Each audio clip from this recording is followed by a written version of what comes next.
সমুদ্র দিনের বেলায় যত সুন্দর, রাত নামলেই ততটাই ভয়ঙ্কর। এই সমুদ্রেই এক রাতে জেলে করিম জাল ফেলেছিল।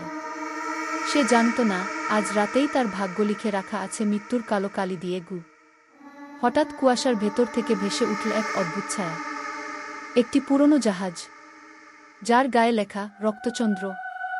গ্রামের লোকেরা বলতো এই নাম দেখলে আর ফিরে আসা যায় না, কি কোনো ঢেউ নেই, কোনো শব্দ নেই। তবুও জাহাজটা এগিয়ে আসছে।